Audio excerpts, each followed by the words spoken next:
Timo Keini mag Kenya ochako tuke mag manyo otiko mar tugo tuke pinje Afrika gi loch 2 e kindgi. Kenya Ports Authority gi Equity Hawks gin moko kuom timbe manochiko mowuok pinje 6 marakore boma ma Kigali, piny mar Rwanda. Equity Hawks noloyo tim mar Gladiators mawuok e piny mar Burundi points 77 kuom 45. Gladiators nochako tugo maber kendo yuayo Equity nyadiriyo bang' tugo bedo amodhi points 10 kuom 10 gi 16 gi 16.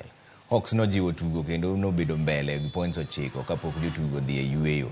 Jobengi ma KCB nochwalo points magi nyaka 50 kuom 35 e kwota mar 3 kapok giyudo loch mar points 77 kuom 45.